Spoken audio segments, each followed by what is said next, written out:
Então, os impostos estaduais, gente, eles detêm aí 28% do total da arrecadação.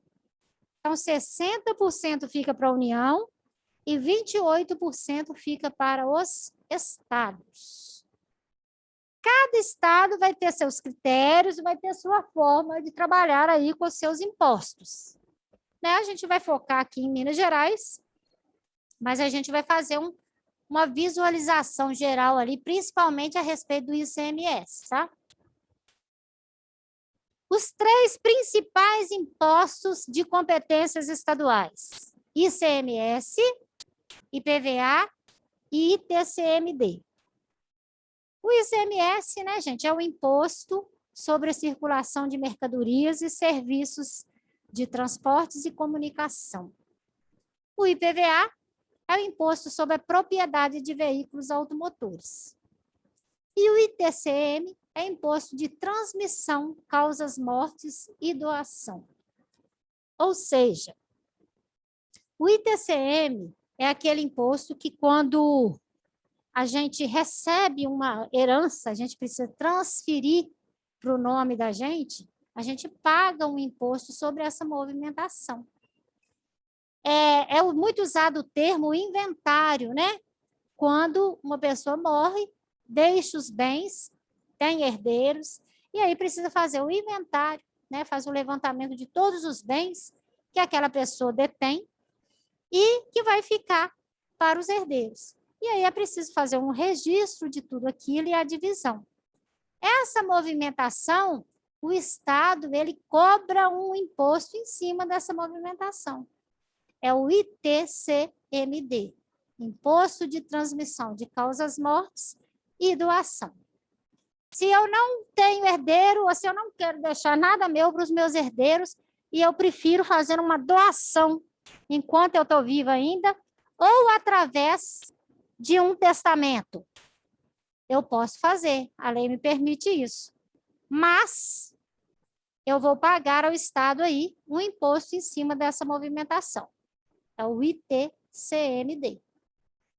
Posso perguntar isso na prova? Tranquilo?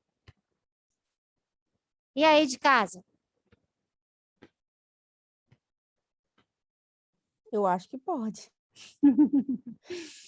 Ok. Bem tranquilo. Beleza. Bom, gente, o IPVA, né? Falo tanto no IPVA, né? É um dos impostos que eu mais falo aqui com vocês.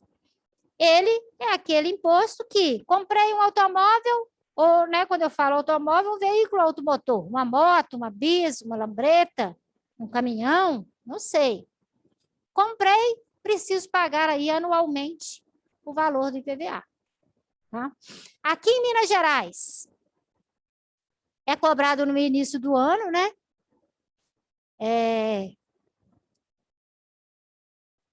Segue uma sequência por placa do automóvel, né? Primeiro, os que se iniciam de 0 a tanto, e depois é dividido em três blocos aí, seguindo numeral de placa. O IPVA é em cima do valor do automóvel. Se eu tenho um automóvel mais barato, eu vou pagar um valor menor. Por quê? O percentual é o mesmo, mas o valor do carro que vai fazer a diferença. Se eu tenho um Fusca, eu vou pagar X. Se eu tenho a Ferrari, eu vou pagar XYZ. Baseado no mesmo percentual, porém, em cima do valor do automóvel. Minas Gerais ainda tem outras coisas vinculadas aí. Tem a taxa de licenciamento, que em outros estados não tem. A taxa de licenciamento não é imposto, né? O nome já fala, é taxa. É um tributo que a gente paga para o governo de Minas Gerais para eles licenciarem o carro da gente. Antigamente, quando essa taxa foi criada, existia uma vistoria para verificar se o automóvel estava em condições ideais de transitar, né, nas rodovias, nas vias públicas, e aí emitia a taxa de licenciamento. Isso caiu aí na mesmice e hoje em dia ninguém nem faz vistoria no carro da gente. A gente paga essa taxa e recebe o licenciamento. Existe uma discussão, uma crítica muito forte em cima dessa taxa de licenciamento, porque a gente já paga o IPVA, mas eles alegam que é um serviço à parte que é feito e cobrado. E existe ainda o seguro obrigatório, que não é imposto. Então, seguro é um valor que você paga referente a seguro, né? É separado. Então, o IPVA, ele é separadinho disso tudo, tá? Ele não é a mesma coisa da taxa, não é a mesma coisa do seguro obrigatório. O IPVA é imposto em cima do valor do seu veículo automotor. Alguma dúvida sobre o IPVA? Em casa? Não. Tranquilo, Débora. Beleza. E o ICMS? Que esse sim demanda aí uma certa um certo debate. É muito valor arrecadado, é em cima de quase tudo que a gente faz. E Minas Gerais é um dos estados que paga o ICMS mais alto, né? 18%. Existem estados brasileiros que o ICMS é taxado em 7%. São Paulo, por exemplo, é 12%. Minas Gerais, a gente paga aí 18% do ICMS. Bom, qual é o fato que gera a obrigatoriedade do contribuinte pagar o ICMS? Gente, de acordo com o artigo 12 da Lei Complementar de 1987, considera-se ocorrido o fato gerador nesses momentos aqui, ó. Saída da mercadoria de estabelecimento de contribuinte. Ou seja, coloquei a mercadoria para venda, já gerou o fato obrigatoriedade do ICMS. Do início da prestação de serviço de transporte interestadual e intermunicipal, né, é um imposto que ele tarifa também a movimentação do transporte intermunicipal e interestadual. Vou fazer uma entrega de mercadoria, vou sair daqui de Contagem e vou entregar lá em Juiz de Fora. Vou pagar ICMS em cima dessa movimentação de transporte. É intermunicipal. Está dentro de Minas Gerais, mas saiu de um município e foi para outro. Ah, eu vou trazer uma mercadoria de São Paulo para cá. Vou pagar ICMS. É interestadual. Saiu de um estado para o outro. Das prestações onerosas de serviço de comunicação. Conta de telefone, conta de internet, conta de celular. Existe aí o fato gerador. Nas nossas contas, a gente paga aí o percentual de ICMS. Do desembaraço aduaneiro de mercadorias ou bens importados do exterior. Não é produto industrializado, é um outro produto. E eu estou comprando fora, mas eu já pago o imposto lá para a União, lá, que é o imposto de importação. Não tem nada a ver, não é o mesmo imposto. Eu ainda nessa movimentação, desse trazer o produto para cá, de outro país para cá, eu vou pagar o ICMS.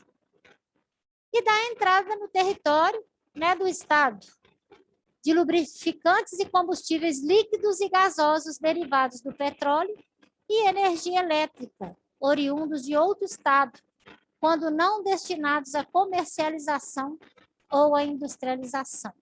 Então, nessa movimentação de energia elétrica e combustíveis gasosos e líquidos, também existe o fato gerador do ICMS. Ou seja, quase tudo, né, gente, detém aí a tarifação do ICMS.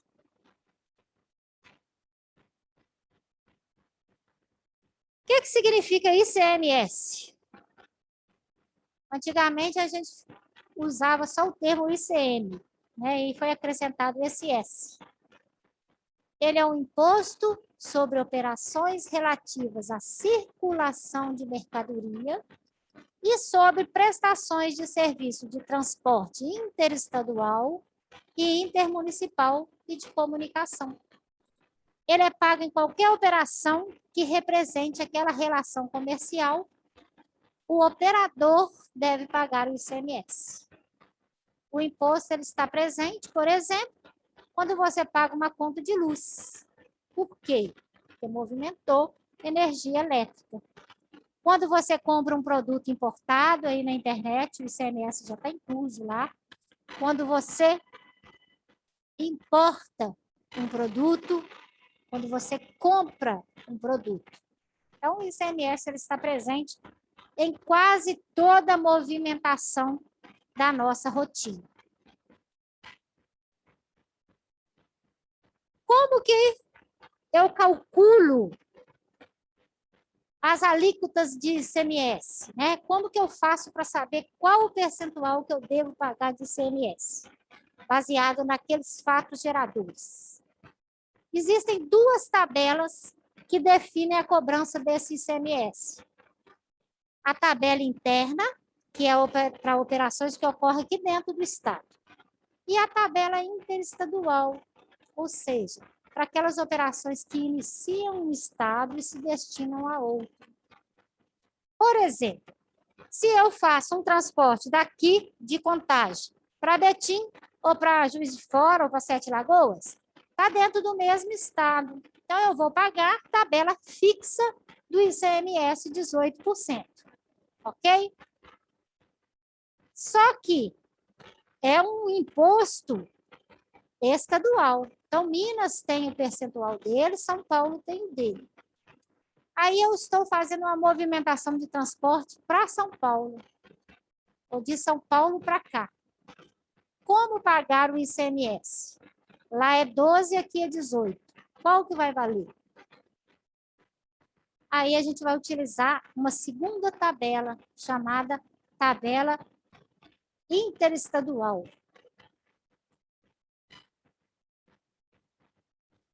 Que lá vai me mostrar o percentual que eu devo pagar. E como o governo não é bobo, a diferença eu pago para o governo de Minas Gerais com uma guia complementar da diferença. Se eu fiz uma compra de roupas para revender aqui na minha loja, lá em São Paulo, fiz tudo direitinho, comprei a nota fiscal, eu paguei 12% do ICMS.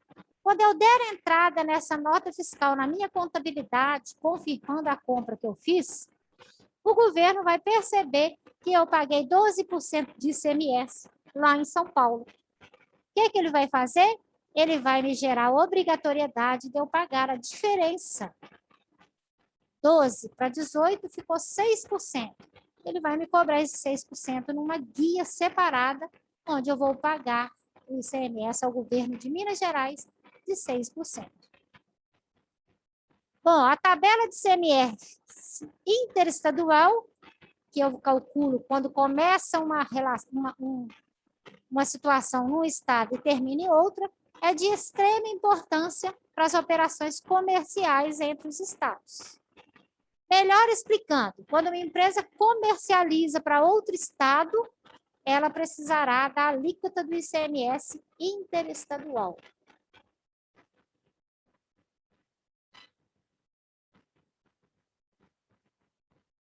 A legislação, né, do ICMS se dá para cada estado. Então, cada estado ele vai regular e definir as alíquotas e incidência do imposto. Ou seja, os estados e o Distrito Federal, né, podem instituí-lo ou não, ou definir as alíquotas a serem aplicadas.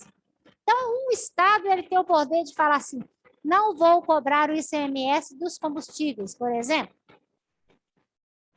Pode. Ele não tem competência, ele pode legislar sobre o tributo. Por que eles não fazem isso? Igual foi um debate recente aí, né? Para baixa do valor do combustível, o governo federal retirou todos os tributos federais do diesel e do gás de cozinha. E propôs aos estados tirar também o ICMS. O preço ia cair muito. Os estados não concordaram. Falaram que não podem viver sem o ICMS, que eles não têm condições financeiras para isentar, para abrir essa concessão do ICMS.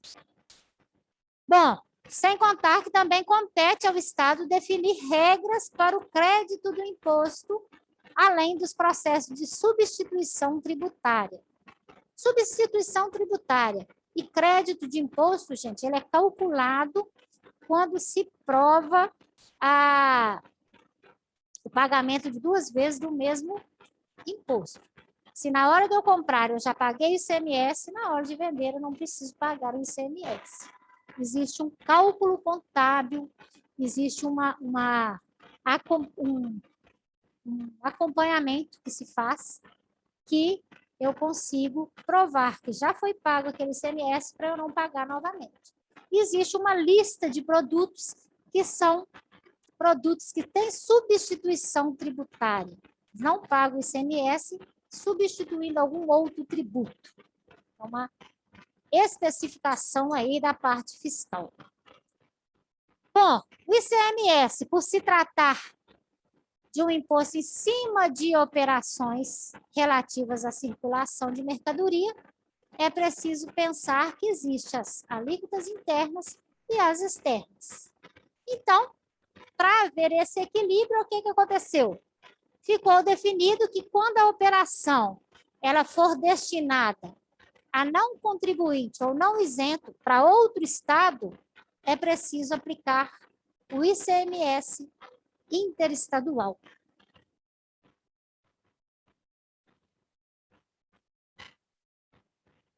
Como que eu calculo o ICMS interestadual?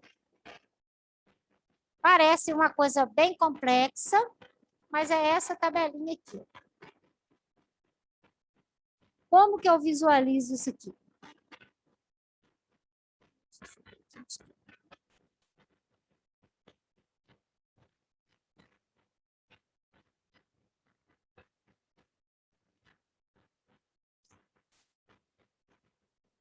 Minas Gerais. Aí eu venho cá.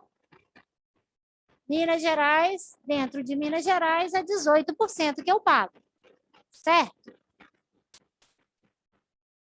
Se eu... São Paulo. São Paulo, se eu for movimentar com Minas Gerais, pego aqui, equilíbrio com São Paulo.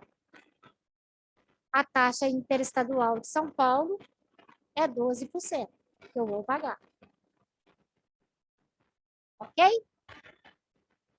Por exemplo, tá saindo uma mercadoria de Goiás e indo lá para o Rio Grande do Sul. Então, eu pego Goiás até Rio Grande do Sul. Também eles vão ter uma tarifa 12%. Se eu saio do Paraná e vou para Paraíba, saio do Paraná, vou para Paraíba. O ICMS interestadual deles vai ser 7%. Sempre eu vou fazer essa relação. Vou pegar o estado de origem e o de destino e fazer o cruzamento aí para encontrar a alíquota interestadual. Ok, turma? De casa? Ok. Essa tabelinha aí parece aquelas tabelinhas, acho o erro. É. Exatamente. Então, aqui eu tenho qualquer opção dentro, né, do território nacional, tá? Qualquer movimentação que eu fizer, eu utilizo essa tabela para saber qual que vai ser o ICMS interestadual aí. Beleza, beleza? Débora, mas a numeração coloridinha, no caso, é o ICMS fixo de cada. Como é que é?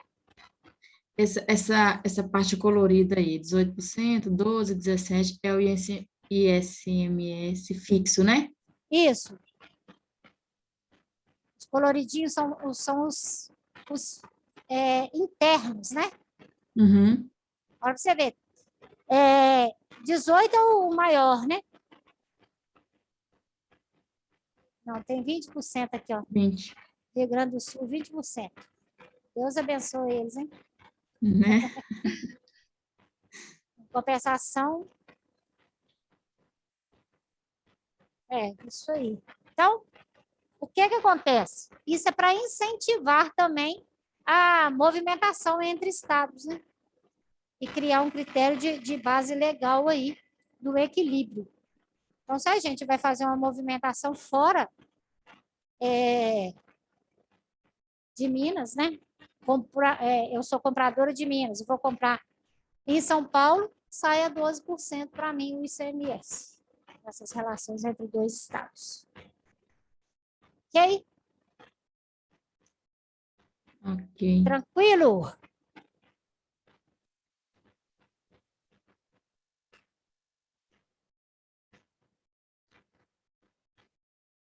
Bom, vamos lá. Tem 10 minutinhos ali ainda. Dá para a gente falar dos impostos municipais. Aí a gente faz o intervalo e parte para o trabalhinho avaliativo.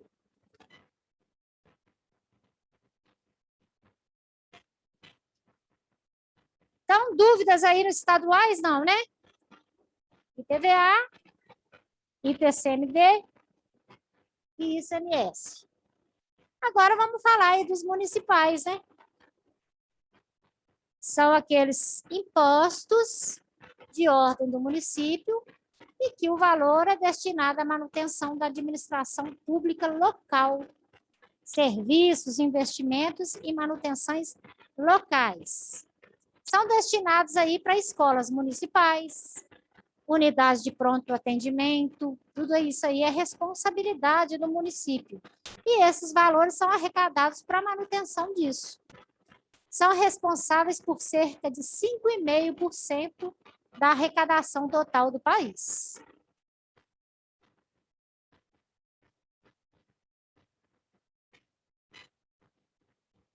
Os três impostos: IPTU, ISS e ITBI. O IPTU, né, gente, é Imposto sobre Propriedade Territorial Urbana. Quando for rural, é do governo federal. Quando for território urbano, é do município. O grande debate de Contagem é que ficou vários anos sem pagar IPTU e voltou a pagar recentemente, né? Por força aí da lei de probidade administrativa, que eles alegam que não poderia ficar sem receber, mas há um debate muito extenso e muito intenso a respeito desse foco.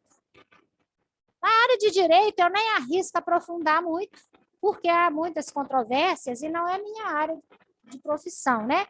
Eu conheço de direito dentro das capacidades aí de um administrador de empresa, que ele precisa ter essas noções.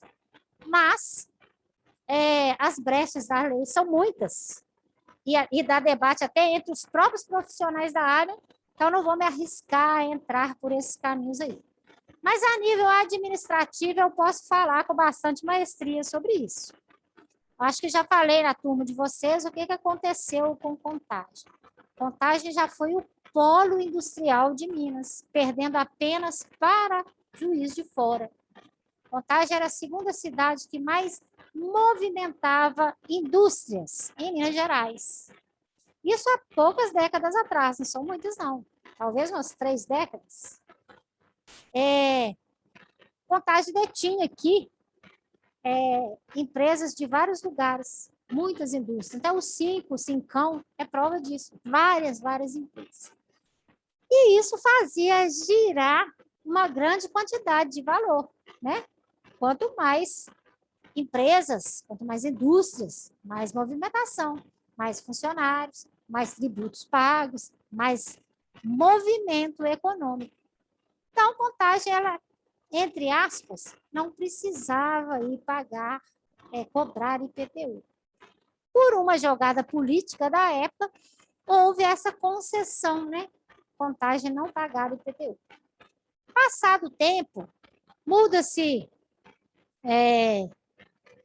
estruturas políticas, muda a situação, quebram-se algumas concessões de impostos, etc. Começou a ter uma evasão dessas indústrias de Contagem. Muitas foram aí para Betim, né? A maioria delas foram para Betim. Por quê? Através de incentivos, né? Fiscais, políticos, econômicos. Algumas foram embora de Minas, enfim. Contagem caiu muito em relação a essa questão de indústria. Não é polo industrial mais. E aí, a máquina pública, gente, ela precisa de dinheiro para girar. E aí, a solução que eles viram foi tomar aí de volta a obrigatoriedade do IPTU. E aí lançaram mão, né, da questão da lei de improbidade administrativa que é uma lei que existe mesmo, e que é necessário aí essa cobrança. E aí voltamos aí a ter a obrigatoriedade de pagar o IPTU.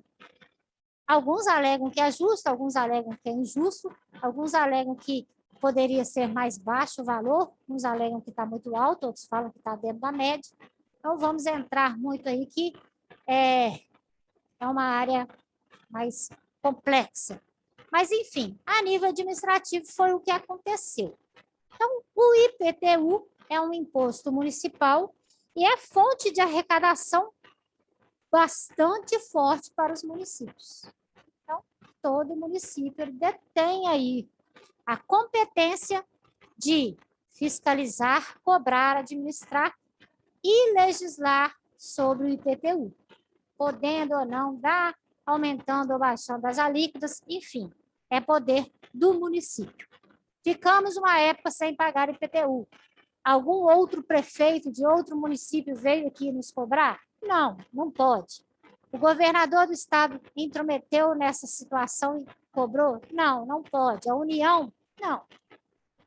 A competência é do município. A decisão é do município. Ok? Dúvidas, comentários, complementos? Bom, temos o ISS, que é o Imposto sobre Serviço. É o que a gente vai falar mais detalhes dele.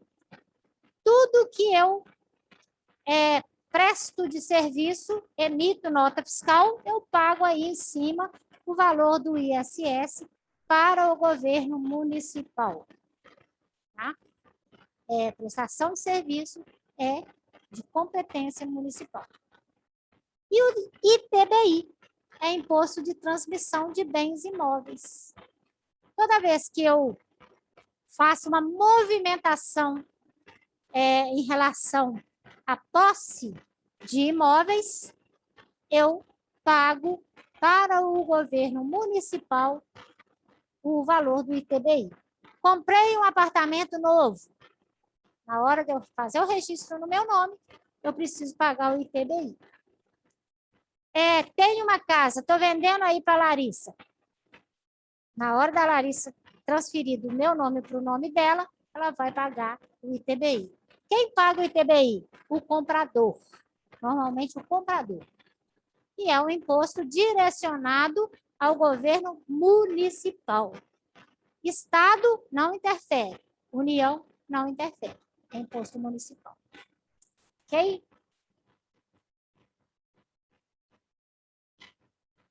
E o ISS, né? Imposto sobre serviço de qualquer natureza. O imposto sobre serviço de qualquer natureza é um imposto previsto na Constituição Federal, lá no artigo 156, e é um imposto brasileiro municipal, competência municipal. Ou seja, somente os municípios têm a competência para instituí-lo. Então, pode aí cobrar, fiscalizar e legislar em cima desse imposto. Salão de beleza é prestação de serviço, não é? Paga ISS? Paga, sim, senhora. Se ele for legalizado, paga. Só se ele for clandestino, que não. Se ele for MEI, ele paga. Nós vamos falar aí numa aula específica sobre os MEIs. O MEI, ele paga ICMS e ISS. ICMS para o Estado e ISS para o município. Só que é numa guia única. Ele não paga separadinho, é uma guia única onde ele paga todos os impostos dele. Mas paga sim. Consultoria, igual a minha empresa. É prestação de serviço. Eu pago ISS. Aula que eu dou é prestação de serviço. Eu pago ISS. Ok? Qualquer natureza de serviço. Qual que é o fato gerador, então, desse imposto? O que que me faz ter a obrigação de pagar o ISS? Lá no artigo 1º fala, ó, a prestação de serviços constante de uma lista que tem, né? Igual a TIP, lá, temos aí a lista também do ISS, tá? Ainda que esses não se constituam como atividade preponderante do prestador. O que é isso? Supondo que eu trabalho registrado numa empresa, sou colaboradora numa empresa, sou administradora lá, recebo meu salário lá. E nas minhas folgas, eu preste consultoria. Eu vou pagar ISS em cima das minhas consultorias. Não é a atividade principal da minha vida, mas eu estou praticando prestação de serviço. Então, eu vou pagar em cima daquela prestação de serviço. O ISS, mais ou menos igual ao IPI, ele existe uma tabela e existem as obrigatoriedades. E cada município tem uma diferenciação. Então, antes da gente recolher, né, o valor do ISS e pagar, é necessário que esse prestador de serviço, ele busque conhecimento, assessoramento jurídico, para ver se ele está enquadrado mesmo para pagar aquele imposto, qual é a alíquota que ele vai pagar, e etc. Então, é necessário ter esse conhecimento dentro das normas do ISS do seu município. Contagem tem um tipo de cobrança, uma lista de serviços com suas alíquotas. Belo Horizonte tem a dele, Betim tem a dele, Ribeirão das Neves, Sete Lagoas, etc, etc. É municipal. Então, se eu sou locada em Contagem, emito notas fiscais de Contagem, eu preciso procurar aqui os detalhes do meu município para saber a forma que eu tenho que quitar esse ISS.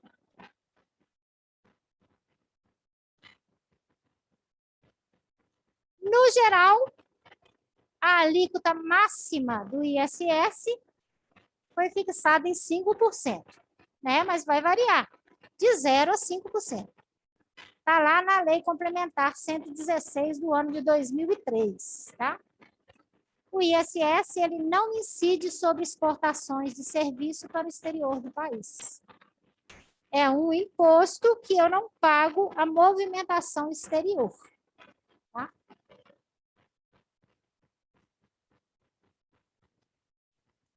Então, gente, vamos fazer aí 20 minutos de descanso e a gente volta para fazer a nossa parte prática. Combinado? Combinado. Até daqui a pouco, então.